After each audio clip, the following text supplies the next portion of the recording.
Well, hey there, my name is Luke, and you're listening to the Good Folks Doing Good Work podcast, a podcast where I get to interview folks all throughout the coffee supply circle about the good they're trying to bring into the world, and hopefully remind you to keep bringing good things into this world in your context. So let's get into this week's podcast. Well, today we're joined by Emily McIntyre, who is the CEO of Swift Coffee Sourcing. Emily makes complicated things accessible. A homeschooled farmer kid from the heart of America, she's founded, led, and advised over 100 businesses in nearly every aspect of the industry, from export, import, wholesale, retail, e-commerce, and more. She's raised many millions in financing, led global initiatives spanning 3 continents, scaled and failed and scaled again, and done it all with her characteristic vulnerability, so others can see what it takes to actually succeed in coffee. Since entering the industry in 2008, she's held the role of CEO of Catalyst Trade, served as the marketing director for the Alliance for Coffee Excellence, was the executive editor of Stir magazine, and has held many other key industry functions during her coffee career. Now, as the founding CEO of Swift Coffee Sourcing, she's building an independent, modern coffee importer specializing in Peruvian and Ethiopian coffee. She's driven by a single key purpose: stewardship of the coffee value chain and the many people who make their living from it. All the way from Kansas City, welcome to the Good Folks podcast, Emily. I'm so delighted to be here. Thank you for having me. Of course. I was recently chatting with a longtime coffee pro. His name's Ty. And I was asking him if there was any coffees that he had over the last 30 years in coffee that he just can't shake the memory of. So I'm going to ask you the same question. Are there any coffees that you still think about? Yes, I could name, like most, I could name many, but what comes to me today is circa 2017, screen separated, Karamo, Sidama, Ethiopia, a particular area that, you know, this kid from the Midwest, when I first tasted Ethiopian coffee, it was my first single origin shot of espresso. So I did get that crazy, it was a natural Ethiopia Yirgacheffe in 2009, 2010, somewhere in there. And I got the blueberry and I got the lemon and I got all that stuff. But I had found myself living in Ethiopia, working closely with coffee producers. And we had the chance to work with an increasingly tight group of people in this area. So the first year that we worked, it was like Sidama coffee in general. And then it was Bensa. We got down into the region the following year. Then we worked it down to a particular washing station, and we partnered closely with the washing station owner, and that was so much fun. And we called it all Bombay. And that year, the coffee started winning a lot of good food awards. Year after year, our coffees in this period, the coffees we had the chance to help steward, just swept the Good Food Awards. It was really fun. And in 2017 was the first year we separated down to the specific villages. Now, Karamo's pretty far from the Bombay washing station that we were working in, but we had separate Karamo coffees brought to that site. And that coffee, it was 89, 90 points. I'm not a very prolific scorer. So these are just fantastic coffees with a ton of clarity. But they had a quality that I would later come to associate with my very favorite cocktail, a Negroni, very gin forward. So a lot of botanicals, juniper berry, some celery seed, which is pretty interesting. And then some delicate white and green kind of compounds. So I've got gooseberries and yes, of course, some jasmine. And then overarching sweetness with this savory quality. And it's a coffee that haunts me to this day. Occasionally I taste it and I'm like, that's a Karamo. And I know it's on the table. Still love it. It's incredible. That's what comes to mind when you ask me that question. Hey, really quickly, I have 3 things I want to share with you. Number 1, I run a consulting firm called Pomelo Coffee Consulting, and we only work with coffee roasters, and we help them with 3 things: their people, their processes, and their profit. Within Pomelo, I also run a cohort called Junto. There's 2 of them. One's for owners of coffee roasteries. The other one is exclusively for leaders within coffee roasteries, and both of them are structured similarly. They both have a peer-to-peer coaching portion. You can add on some one-on-one time with me. There's some learning opportunities. But man, I gotta tell you, it has been incredible to see what is possible when a group of leaders get in a virtual room together and are sharing challenges, have some learning opportunities, share the things that they're learning, share resources. It's very, very cool. And so if this sounds interesting to you, you can find out more in the show notes, or you can go to PomeloCoffeeConsulting.com, and there's a whole tab there for Junto, both of those groups. Now, lastly, I'm releasing a book. It's slated to be released towards the end of the summer, early fall, and it's on the framework that I use when I work with clients. So if you want to be one of the first to receive that book, head over to my website. There's a tab for the book, and you can pre-order a book now. Back to the episode. I think I've had that coffee. I forget the roaster that I was drinking it at, but I remember that coffee too. And man, such a delicious coffee. And I love how you tied it to your favorite cocktail, Negroni. What do you love about Negronis? Oh my gosh. Well, you have to know that I was also a cocktail journalist at the same time I was building my coffee career, and I'm a huge cocktail fan. So I love that a Negroni is super basic. It's 3 equal parts. And really, Campari, you never mess with that unless you want to, but right, like keep it constant. And then you can put in a really low, just something silly like, I don't know, a rosé, or just, it doesn't matter. Dolan sweet vermouth is fantastic. And then talk about your gin. What type of gin you add changes the entire character of this drink. Now, I do all sorts of fun variations, subbing out any of those 3 ingredients and adding sorts of things. But we've done experiments with 4 different types of gin on our countertop and kept the others the same. And the drink changes vastly from gin to gin. I love how responsive it is, I guess is what I'm trying to say. What's the gin you reach for most often? I'm not going to ask you what's your favorite gin, but what's the gin that you're like, oh, I'm going to grab this one? Lately, because it rotates, a local Kansas City gin from Tomstown Distilling. It's their Garden Party gin. So it's a super floral gin. Hendrix put out one that was kind of similar. It had a purple label. It was one of their special releases. I think it was called the Grand Cabaret, if I remember correctly. And that gin has so much nuance to it, adds so much to a Negroni. It's really fun. I could keep going, but I know this is about coffee stuff. I don't want to hijack it with Negroni. No, I mean, we're all coffee people. We all like things that are tasty beverages. I mean, most of us are drinking natural wines or cocktails when we're not drinking coffee. And so it's all connected. How did you get into writing in the cocktail space? Everything cool in my life, it was an accident or a happy accident, or somebody gave me an opportunity, which I then seized and ran. Reverse rewind here. It is 2012. I'm a new mom living in the middle of nowhere in Missouri. No idea what to do with my life. Lots of postpartum depression, dial-up connection. And I had been writing professionally for a long time, kind of ad hoc articles on any topic I could land, ranging from, mushrooms to RV gardening to writing for Reels to Trails magazine. I mean, and I got the opportunity to write for I think it was the Kansas City Star, a single profile of a cocktail bartender in Kansas City. And that was my first cocktail. He served me my first cocktail. And I managed to pull off a pretty good little piece. His name was Eric. And I just really loved it. It was corollary to the coffee that I had experience in. And as everything unfolded and we moved to Portland, which is one of the great places where cocktails have emerged and evolved, I kept pitching cocktail pieces and I kept landing them. So I wrote for Serious Eats. I wrote for a lot of online publications, Paste and Eater. And that was when Negroni Week kicked off. So I want to say 2013 might have been the first Negroni Week. Yeah. So 2014 was my first Negroni Week.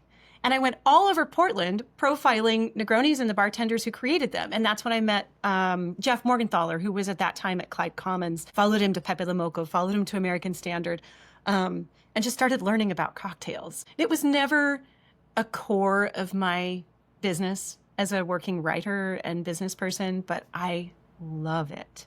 And nowadays I'm thinking about starting a cocktail pop-up bar. So, it's all kind of full circle. Who knows? I love it.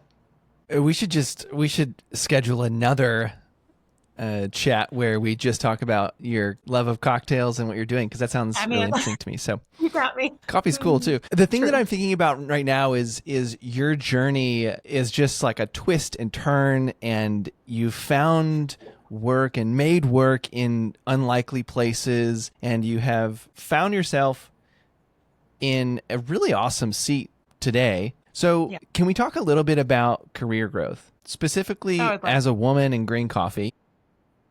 Mm-hmm. It's a male-dominated space. Coffee just is in general, but green coffee specifically, There was an article I think that just came out about Yeah, this. I I think saw it that. was It's really good. Sarah. What's their last name? Sarah. I'm I'm forgetting so their sorry, last I don't name. remember their last name, but I know the article you're talking about. Interviewed a Yes. bunch Well, of women in coffee about the process. yes. So let's say I'm 22 years old and Hmm. I'm interested in green coffee.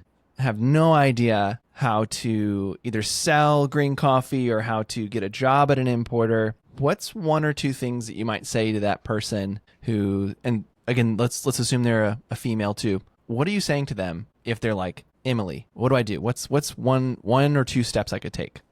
Okay, so kind of to set the baseline, I feel that it's important to recognize that yes, the deck is stacked somewhat against us as women in the industry, but also most people in the world do have the deck stacked against us in some way or another, some less than others, really not making any huge statements here, but I think it's important to recognize that while there is a lot of injustice, how are we going to move forward with that knowledge? So I do have a lot of stories, challenges, extreme challenges that were specifically because I was a woman in green coffee. But I also have faced some major opportunities because I was a woman in green coffee. And so I feel that it's important to try to be as positive as we can. And I recognize that when we're dealing with residual and generational trauma, that's difficult.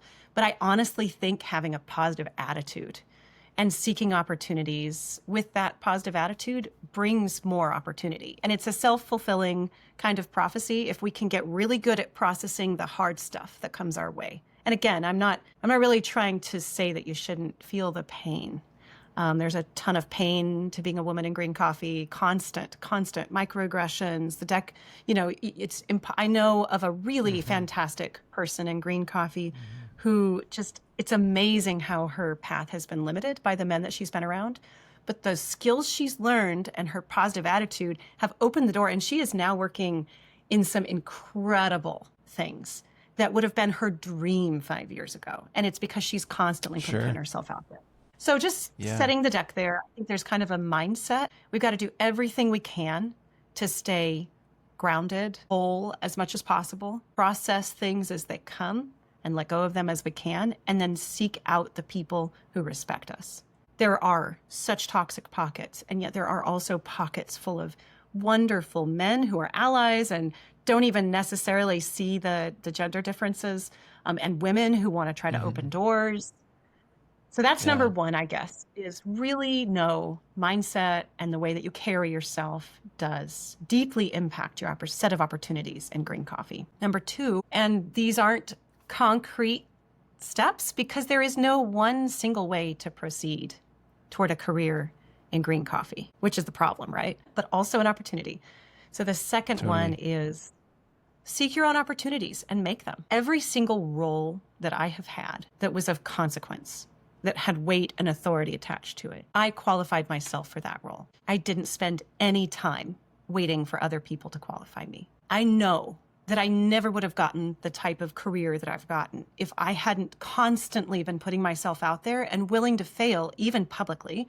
And we'll, I'm sure, get into this, but I've had some pretty substantial public failures. And each of those has set me up to be able to succeed on a concurring and constant basis. So what can you do that opens the door for other people? Can you host something? Can you go out there and offer your services to someone? That is absolutely how you get started. You get the skills and the credibility by doing the thing. You do not wait for someone to pick you. You do not wait for your application to be seen, because it probably won't be, honestly. You'll still be there 10 years and embittered about it 10 years later, waiting for someone to pick you. But if you pick yourself and you seek out the people who neither need you or can see your value, you will find yourself on a startling, astonishing, and fantastic path. It'll have hardship, but it'll have opportunity attached to it. It is the most wonderful series of surprises you will ever find. That's what I would say. I know that's not too, practical, but it's real. It works. I disagree. I think it's super practical. I think you're saying, what I'm hearing is your mindset is important and to make your own qualifications, meaning if what I'm hearing is that you have to see where you want to go before you've set out on that journey. You can't expect somebody to grab you and pull you along. It's the opposite. You have to see, I'm going here. what do I need? What are the things I need to learn so that I can get there so that you can't deny me? That is beautiful. And the corollary to that, don't expect to know where you're going exactly right now. Just go in a general direction and knock on every single door you possibly can. And know that probably 1 in 10 will open. And then behind that open door, you're going to find a lot of rejection, failure, frustration, and heartbreak. But if you keep knocking on the doors, you're going to kind of uncover a unique path. And yes, you'll be so good they can't ignore you. I am now the most qualified person in the room to do what I do. And there are certain people who see that and others who don't. And I don't even bother with those who can't see it, because there are enough people who see it that the path is open. It's so good. Part of my mantra is I'm not worried about ants when I'm hunting bears. And while I know it's a little violent, it's when you're hunting, you're not worried about little ant coming across your foot that's not going to hire you, not going to provide you with opportunities. You're focused on something completely different. And totally. I really appreciate I'm so glad that. for the guy who told me that my best bet was to take his job offer and that I had no other circumstances. That, he said to me in 2017, Emily, I'm literally your only option. And I didn't really know that he wasn't, but his option he was offering me was so bad I couldn't take it. And I'm grateful because I look back at that ant and I realized that he couldn't even visualize where I was headed with my partners, who are fantastic. And I might have missed all the bears that I could have caught, made friends with, to sort of soften that hunting analogy. But also a hunting analogy is fine. If I let that ant hold me down.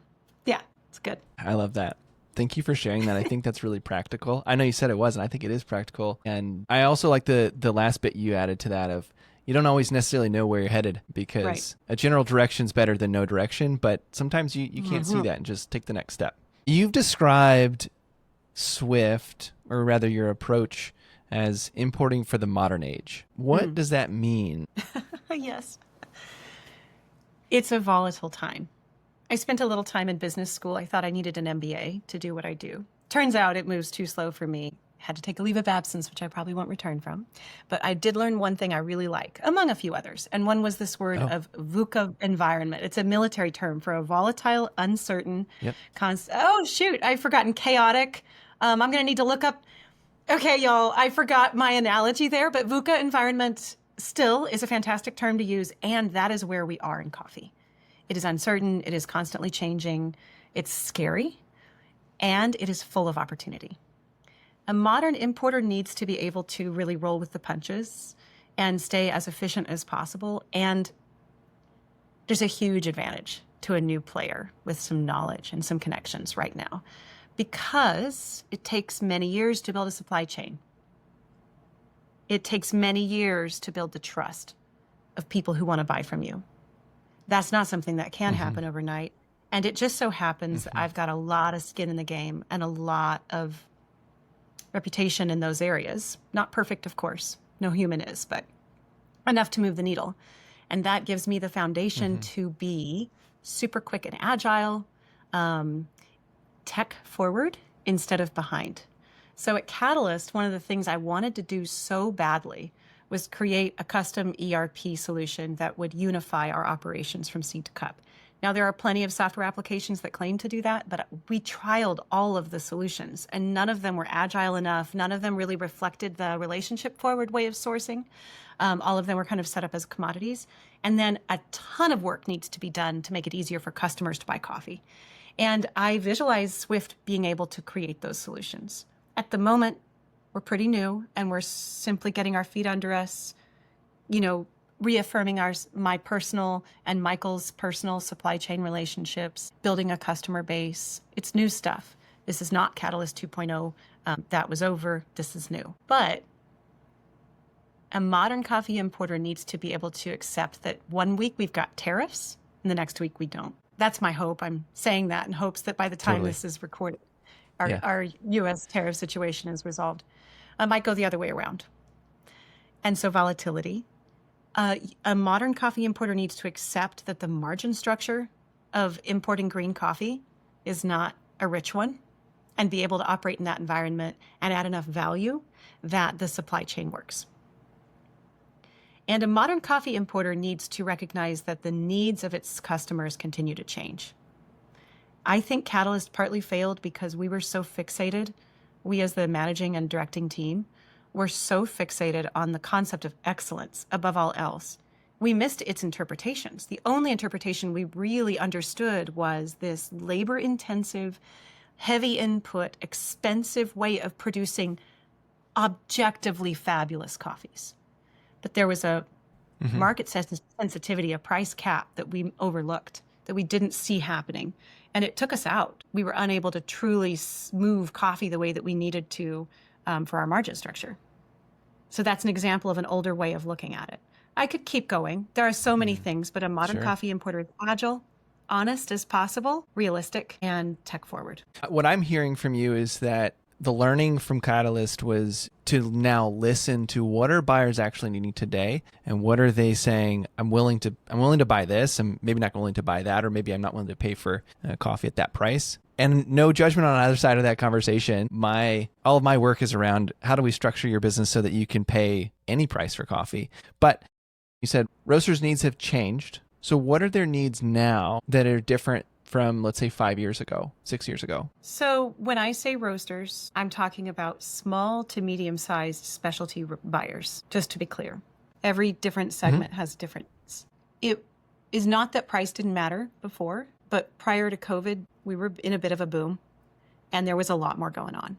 It was not so hard. Inflation, it felt like there was inflation. It felt like there were plenty of obstacles, but in reality, compared to now, price constraints were not as strong. Also, the cost of coffee wasn't as high, so you really could get more for your bang for your buck. So to distill it to its simplest thing, I think that roasters today need okay coffee for really good prices and the occasional access to something that's way better than okay, ideally at affordable prices. More stratification of a menu. Now, I kind of bet everything that coffee quality was the top thing. And that's what I'm saying. I think I was wrong. I was ignoring, and this was an arrogance and a naivete.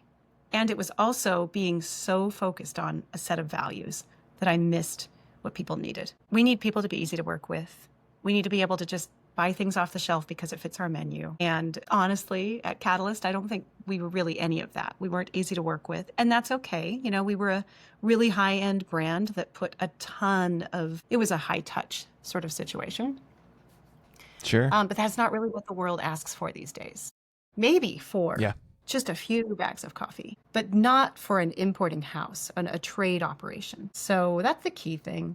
But still, understanding, support. I have always felt that roasters need from their importers, not a sort of, I'm going to educate you, because nobody likes that. That's super patronizing and annoying. But I am your trusted supply chain partner, and I offer you a sense of agency over your own sourcing supply chain, and not just canned stories. I mean, this is the best case scenario, so I'm laying out the ideal right now. Not canned stories, I love it. but real stories that matter and are both able to be bite-sized and could go deeper. So a sense of emotional buy-in from the storytelling side. And partnership. As people grow, they need to be able to grow with their suppliers. There needs to be clear signposting about what the entry and exit points are and how to get from here to there. I think roasters need all of that more than ever these days. Yeah, I agree with that. The question that's coming to mind for me is, I speak with roasters specifically right now. This year has been a lot of folks who are looking to diversify where they're buying from, because maybe they bought from one particular importer. Yeah. And now they're realizing, well, maybe that's an exposure point, and maybe I should seek to diversify where I'm buying from. So some of the challenges that I've come across when I'm speaking with my clients is there's almost this like fear of establishing new relationships. So let's say that I'm a roaster. How do they start a meaningful relationship with an importer like yourself? What's sort of the first step that somebody who's like, I've been buying coffee from one of the larger importers forever, and now I want to start to diversify but also develop relationships with folks that are doing good work. What is the question that this roaster should ask you? You asked really good questions. I love this. It was very long-winded. I apologize. And this wasn't actually even in the research. I'm just... I love it. But it's because I think about it quite often. And I think of... Because for folks like you and I, we have relationships with people that are in this space, and if we wanted to start a roaster tomorrow, we could pretty much find a pretty direct source for coffee all over the world. Yeah, For it's easy somebody enough, yeah.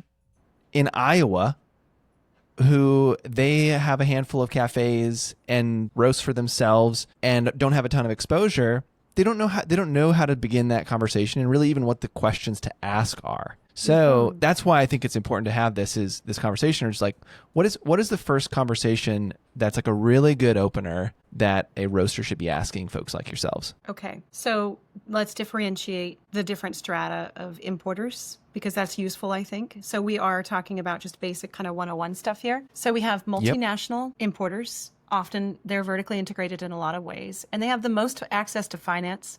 They're going to give you the best terms and the cheapest coffee. And there's room for that in the market. A lot of smaller houses will, and I'm not exempt from this, will use those larger importers just to bring the coffee in and out because they can handle the hundreds of thousands of dollars per container that it takes to move it. And then you have the kind of middle strata, which is what has really gotten nibbled away at during the last 3 or 4 years. Folks like Sustainable Harvest were a great example. So they were larger, but still on the specialty side, still doing relationship stuff, not so large. Most of those have been closed or purchased by the big multinationals. And so they're like the specialty arm of the multinationals. So in order to determine that, the first thing I would figure out if I was a new roaster is I'd want to know who owns the importers, because what I'm looking for is to diversify. That's a good question. Right? Who So owns if you? I know, if I'm buying coffee from Sucafina, then Sustainable Harvest is owned now by Sucafina. And so it'd be good information for me to have as I'm looking to diversify.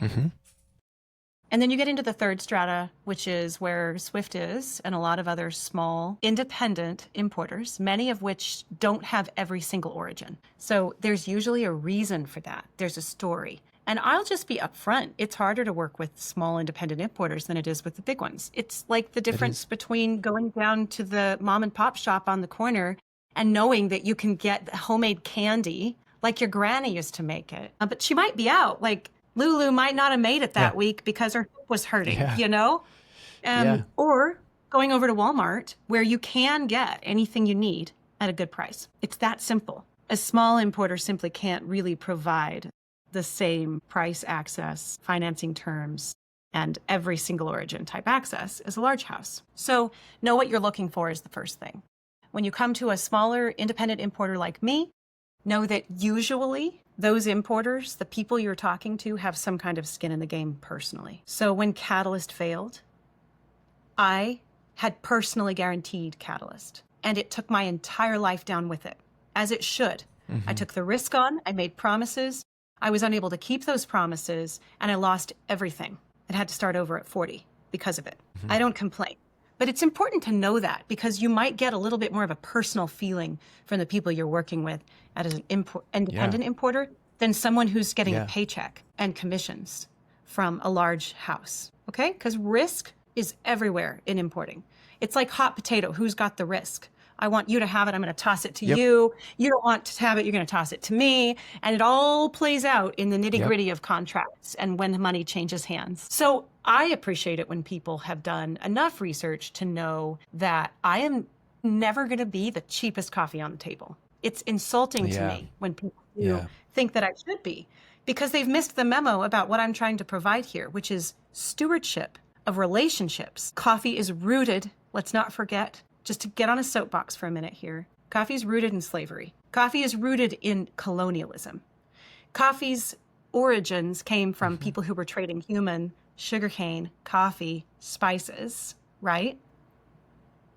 And so if we're going to do it better, there's a baseline of money we've got to spend to just try to not abuse the people in the supply chain, to try to cover the cost of goods down the supply chain. So that's number one. I just really appreciate it when people understand that they're going to get more attention to detail in the supply chain. I like it when people ask me, why do you do what you do? And I like it when people say, what's unique about what you're doing? And they're really genuinely trying to learn. And lastly, I love it when people say, here's what I understand about X topic with importing or green coffee. What do you think about that? Or could you educate me on this topic? Because all of us are specialists, and we need to not try to pretend that we're specialists in other people's areas. And so that's what I appreciate, is kind of like a collaborative perspective. I could go on and on. I've thought about educational pieces, created a lot of different resources to try to help roasters understand how to work with their importers. But yeah, I'd say let's be human together. That's the point at this level. I think those are, I have 4 here. So who owns you? Know what you're looking for. Ask them why they're doing the work they're doing, perhaps in the way they're doing it. If there's maybe a story there behind why they only have 2 origins, or why do they have coffees from this particular region, a particular place? And then if there is uncertainty around how the supply chain works, ask, hey, can you help me understand this? I think those are really a really great place to start. You're very good at recapping. I love that. Thank you for sharing that. Yeah, I think it's important because I think there's a lot of folks, I know there's a lot of folks right now that are going through this, and they're trying to decipher who's going to, one, have my back, and who is worth, if I'm going to pay more, whatever that means to you, if I'm going to have to pay more through diversification of where I'm sourcing my coffee, then how do I know that where I'm spending my money is actually worth spending my money there? And so I think these questions are a really good start for folks to begin to decipher that. Thank you. Yeah, definitely. I've gone back and forth over the years of whether it's a good question to ask how the money is being spent. As a private business person, I'm not obligated to share how I spend the money that comes in my doors. And there are times that I get really angry over the years when I hear a stance from roasters where they're asking for transparency on pricing and they don't offer the same. Because I do think it should be 2 ways. Totally. So, yeah, I'm not definitely a spicy person in general, but if you catch me on the wrong day, if you ask me, hey, would you break down like what's your FOB and what's your profit margin? I may say to you, I'd love to share that, but I'd like to hear the same from you. How much are you paying for your coffee? How much are you paying your staff? What's your overhead? And how much are you taking home? Yeah. Right? Yep. That's a stance that is valuable, I think. And a kindergartner can understand it. Don't ask for information that you won't offer. At the second, that's one stance. And I could spend a long time on that, but moving on. I also think it's not a bad question because some importers are charging more per pound. And it's nice to know where it's going. Yeah. It is. And how much of it's going to finance and how much of it's going to admin and overhead. And I had a roaster say to me recently, and I'm really not calling names here, so I'm not going to say any details, but a roaster said to me, I appreciate that you shared your margins because now I know for sure that you're not taking my money and you're throwing a really expensive party at SCA with it. And I think that to me signified that we've come full circle psychologically and ethically in the US when it comes to coffee, because a few years ago, people wanted those parties. But I think now it's a bad look. Yeah. So many people are hurting. So much is happening. We need to be fair in the way that we price our coffees. And sometimes transparency about that is the only way to show it. But there's a voice in the back of my mind that knows how easy it is to falsify that information. That you can cherry pick numbers so easily. And so asking for transparency on a price per pound basis is like, take it with a grain of salt, really vet your suppliers in other ways as well. And then lastly, to circle back to what I said earlier, come on, don't be a dingus. Like, share the same information you're requesting, please. It's only fair because it's private stuff. There you go. Little soapbox moment for you. Yeah, no, I think the soapbox is important. I also think that one challenge with transparency reports, I don't have a problem with them. I think that folks that are doing them are well intentioned. I think some of the challenges with that is numbers without context are not always all that helpful. Meaning, if we just say, I'll use a roaster for example. If a roaster says we pay $7 a pound green, what does that mean? Yeah. Is that a special coffee? Is that your blender coffee? Is that something that you bought once? Do you buy that coffee every single, like the number without context of what does that mean downstream on both ends of the conversation is really important. And if we're leaving that out, it's actually not that helpful. And so there's no shade if you've done or doing transparency reports, but it's not always helpful without context. Anything that brings us toward equity is better than nothing. And so I would 100% agree with you, Luke. Like, hey, whoever's listening, if you're working on your transparency reports, please continue. But agreed. As you said, none of it really means much without context. And it is so, so easy to make these claims. And they mean, honestly, sometimes they mean nothing, absolutely nothing. And they muddy the water. So I think that this concept of greenwashing is really important for us to pay attention to, because marketing wise, especially depending on how the wind is swaying, what is the zeitgeist, we can sell more if we act like we're more equitable. And then how is that being proven? People aren't asking those questions.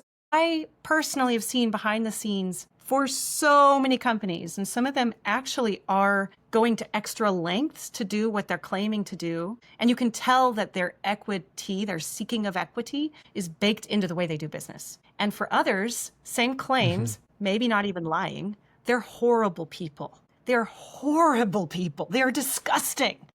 And the way they do business is revolting. And there's no way to tell the difference. And so the other thing I would add to that is, just know when you ask for this information from importers, like the more info you ask, the harder it is for them to give it to you.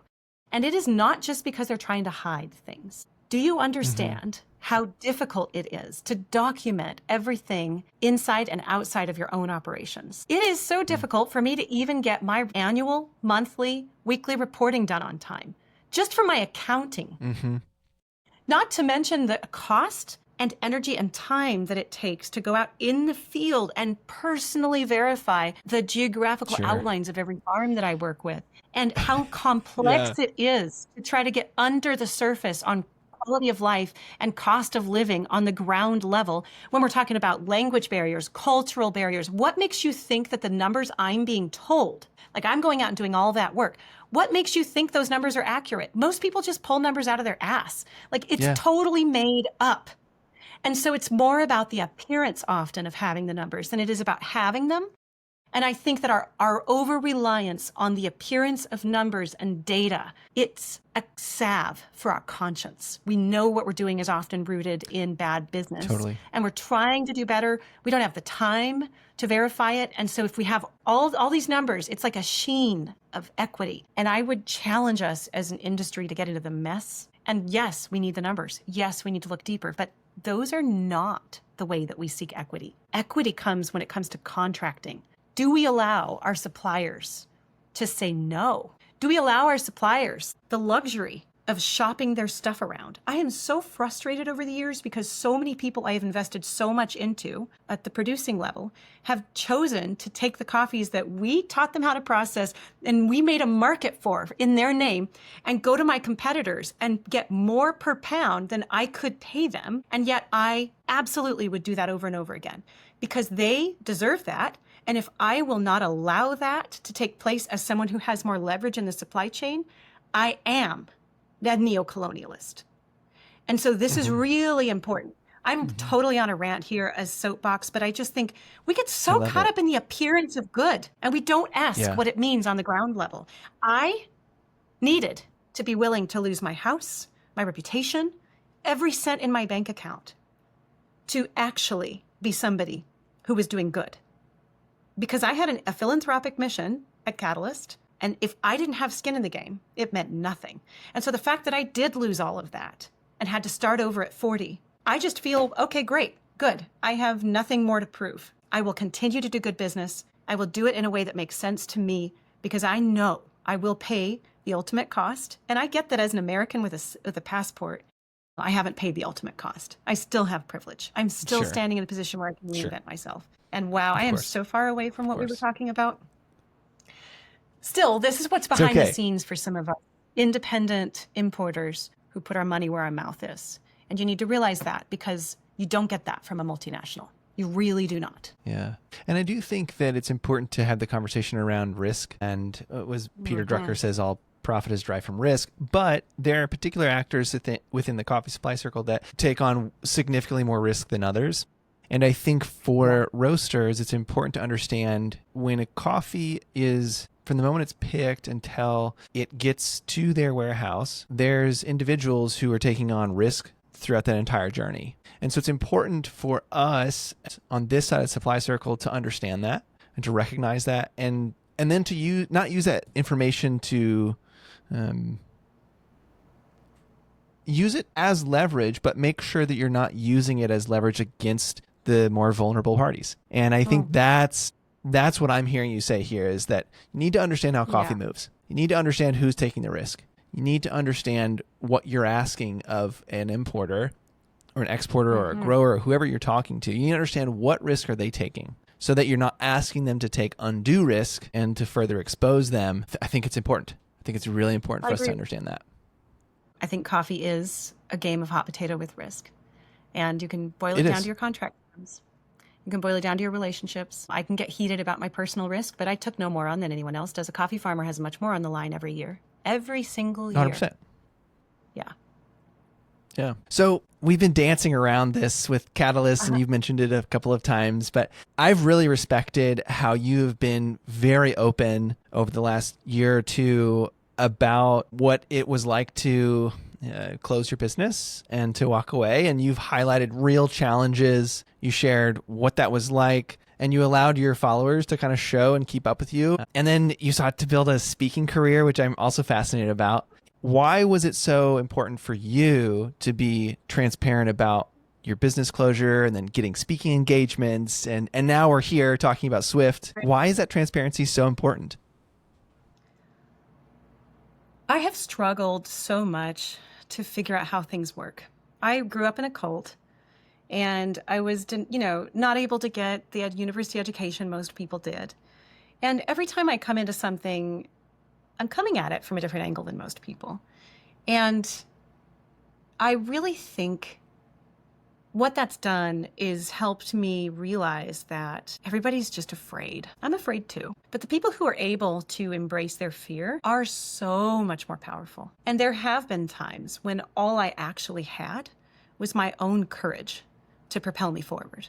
Boardrooms where everything was against me. I was being blamed for things that were not my fault. And I learned quickly that everybody I was talking to was just afraid of showing their true selves.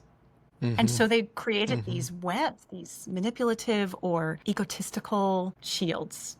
And although I do not show my whole self to the greater world, I think it's a superpower to be able to not have a shield on and be like, yeah, this is an imperfect human doing their best. Why don't you help me out? No, I don't know what I'm doing. I'm really good at learning. Can I call you for 30 minutes and learn your expertise? And that has gotten me so far. I have had people bail me out in the most bizarre situations that I got into because I didn't know what I was doing, but I was able to admit it and get bailed out. So then the other thing is signposting for other people. Again, I didn't know what I was doing. I didn't know how I would get anywhere. I kind of, like you said, winding road. It's a very series of surprises is kind of how I've made my career. And I just think, wouldn't it be great if a few people, because I'm being so open about my ups and downs and wibbles and wobbles and weird stuff, could maybe circumvent some of the painful learnings that I've had? Or, go a little more from point A to point B and not to X, Y, K, and L on the way. Feels good to be vulnerable. You don't have any lies to remember. You said a lot there. One, about being raised in a cult. Two, about being afraid. And three, not having any lies to remember. And I was also raised in a cult. So I resonate with that feeling of not necessarily knowing, there's other people in this room that understand something that I don't know about. And so I definitely resonate with that. And then the other piece that I connect with too is that everyone is, I don't know if I would use the language of afraid, but everyone is hoping that the person behind them will do their job so that they can also do theirs. So, because I've been thinking about that a lot, specifically in coffee, that it's just a huge game of trust and money moving inside and outside of different people's bank accounts. It's so true. And I really appreciate your approach. I really appreciate how you're taking just the reality of what it is to be a business owner and saying, I'm gonna show it to you guys. This is what it is. I don't know everything, and I'm trying to learn. And so I appreciate that. And I appreciate you learning in public and growing in public. It's a great trust building thing from a practical standpoint. People feel they know me enough to invest in my businesses or buy from my businesses, and they should, because the person I have portrayed is who I am. No, there's a lot of stuff that's need to know. There's a lot of stuff behind the scenes, But I think these days we have the opportunity to build trust on a public-facing way by simply being real, human, and flawed. In an age where everything is mediocre, smoothed over, all the edges are gone, a lot of it's AI-generated content. Real humans are attractive. We need them. Yeah. Yeah. We're a beautiful mess.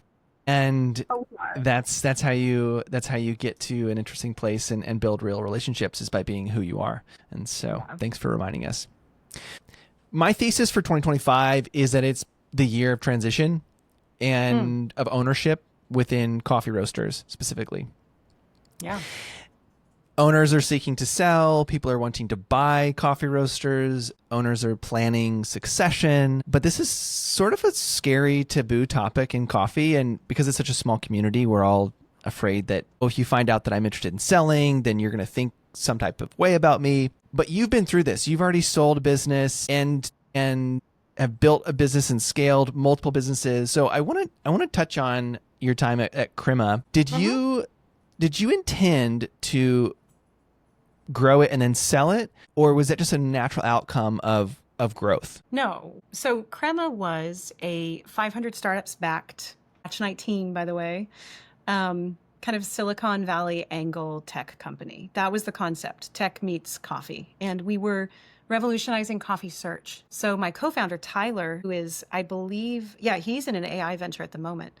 He came from a background of search, and I came from a background of coffee relationships. And so what we wanted to create was this remarkable connection between coffee roasters and coffee buyers, that is consumers, and coffee producers in a searchable fashion.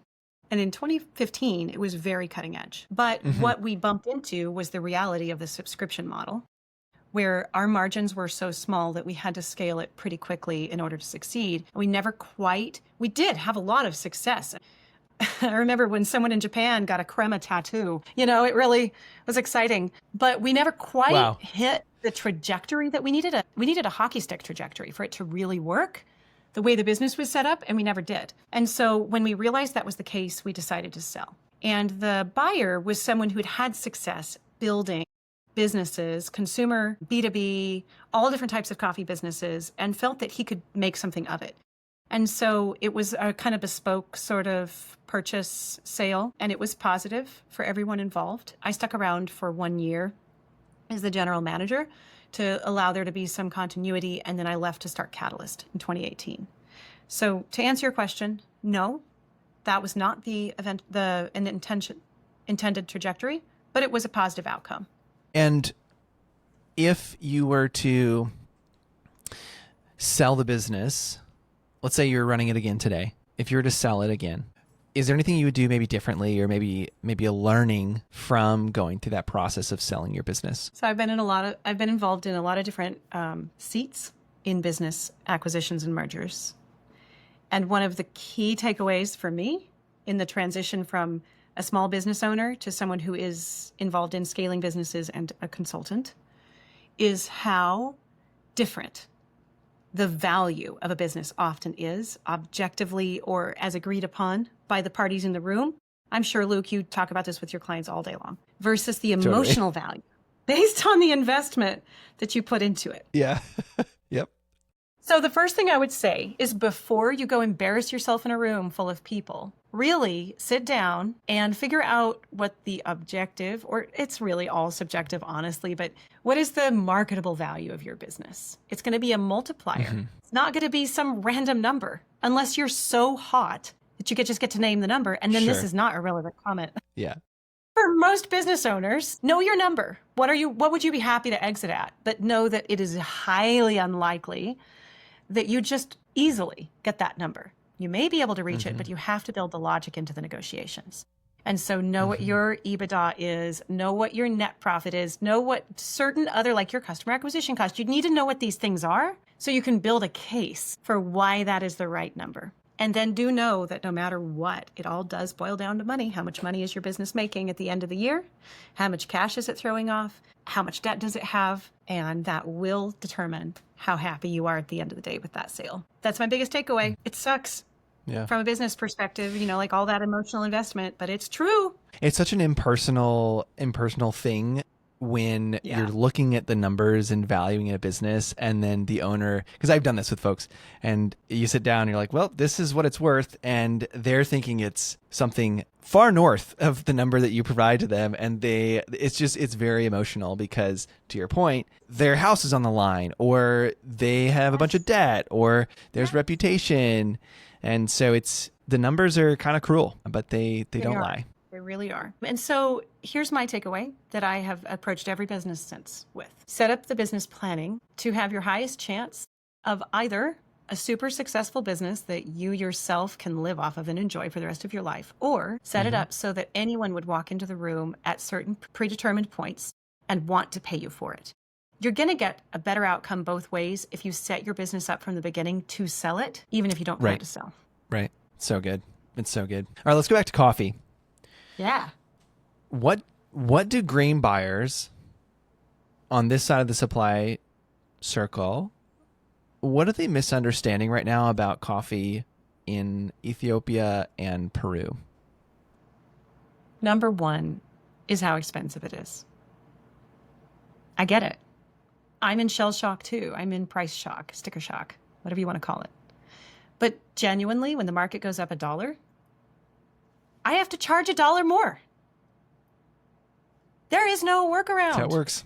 No secret math. It's no secret way to do this. It just costs money. So it's cost of doing business. If you can't afford it, go get something else. I'll probably work with you to get something cheaper, or someone else will. But do not act like you want to get the same quality but for different pricing, because it just doesn't work that way. You have to pay for coffee quality. Yeah. You have to pay for fewer defects and more green. Like, that's just how it works. That's the number one thing I would say. We can't delude ourselves that we can somehow get past pricing for current quality. I think it's great. I've been asking folks on the green side of the industry this question. Should coffee as we know it exist? That's a really good question. I think the way coffee is done is wrong from certain angles. It's demonstrable. However, in a real world, if it didn't exist, there would be billions of people struggling in one way or another. So we're stuck with a broken system that we need to try to improve transaction by transaction. Long gone are my days where I felt comfortable making statements like, we're changing how coffee is traded. That's such bullshit. How the hell were we going to do that? Go out and give up our entire lives laboring at a cause we couldn't even define? Well, yeah, I gave up 15 years. But I do believe we can, bit by bit, affect our circles of influence by doing good business well. And I think I've resigned myself to that is all I can do personally. Should it exist? It does. It's good that it does. I'm glad it does. Yeah.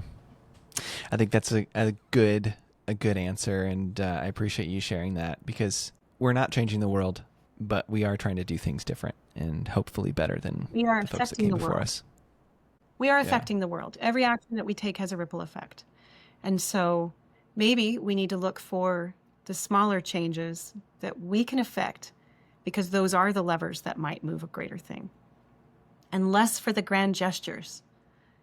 As someone very strong on grand gestures, this is a big shift. But I'm 40. I'm contemplative. I've got a midlife. And this is one of my great meditations right now. Thank you for sharing that. As we close, we always ask what one or two books have been formative on your journey. Could be personal, could be work related, could be coffee related. So is there any books in your world that have been particularly formative? As a book person and as a writer, I could talk all day on that, but I'm going to keep it simple. Scaling Up. This is a fantastic book. Love it. It's cheap on Amazon. They make it accessible. Now, beware, this is the entry point for the entire Entrepreneurs Organization, the EO org. And I've been a member of that in the past and got a lot out of it, and I'm no longer a member. But this book I have read so many times. It is a framework and a methodology for scaling up a business. And at a minimum, if you answer the questions in this book, you will have a better business. So couldn't recommend it more highly. I was so love that. ignorant when I got into scaling. And this book even taught me the questions to ask of specialists. And then it's got an amazing bibliography. So a ton of the books that I've read and been influenced by, I learned about through this book. I make all my executive teams read it. I force everyone around me to consume it. I gift copies. Yeah, I've left them all over the world. Is that by Gino? Is that their name? No, it's by Vern Harnish. It's so traction. Okay. The traction method is like I don't know. People are usually either scaling up or traction, one or the other, EOS. Sure. It is not an EOS, but there are a lot of similarities. And I think EOS is great too. I just got sucked into scaling up before I knew about EOS. Got it. No, I'm sorry. I thought you said it was in the EOS ecosystem. Sorry about that. EO, Entrepreneurs Organization, is a peer networking group. Yeah, specifically kind of in this scaling up network. And a lot of, to make matters more confusing, and I'm sorry, I just can't, I have to finish this anecdote. A lot of EO people utilize EOS systems to scale up their businesses. So sorry, everybody, corporate speak, but there's value in it. There's a lot of good info. 100%. Okay. Lastly, there's folks looking for green coffee out there. Where do they get in touch with you? Well, technology is great, but sometimes technology doesn't work, as you know, and right now is actually one of those times. Unfortunately, the last bit of this conversation where Emily was sharing how to get in touch with her, how to reach out to her, and how to buy coffee from her, it got cut and it just disappeared. So I want to make sure you still know how to do that. So her website is sourcesswift.coffee. If you want to reach out directly to her, it is emily@sourcesswift.coffee. And also, she's on Instagram as well, but her YouTube channel is really interesting. She has a channel, it's called Swift Coffee Sourcing. And almost every Friday, she will post a video about some behind the scenes, some case studies, some really interesting stuff around the green side of things. So if you're a green buyer or just interested in what she's doing in general, I'd go over there and give her a subscribe and keep up with her work. As we close, we always typically thank the guest for spending time with us and for sharing their knowledge and their experiences and their journey with us. And unfortunately, that was also part of the audio that disappeared. And so I just want to acknowledge Emily and say thank you for being on the podcast, and thank you for sharing about her journey and about the things that she's learned along the way, and for sticking to her values as she's grown multiple businesses and now is on to Swift and doing some really interesting stuff with Swift. So thank you for being a great guest, and we look forward to seeing your coffee out in the world. As always, everyone, be well. Hey, it's Luke, and I'm back one last time with 2 questions. Number 1, did you learn anything from that podcast? Or did you stumble upon a new question or a new thing that maybe you're not sure what the answer is? If either of those 2 are true for you, reach out to me on LinkedIn, or you can reach out to me at pomelocoffeeconsulting.com, and there's a contact tab. Reach out to me. I'd love to hear from you. I'd love to hear what questions you have, or maybe what question was answered in this podcast. As always, be well.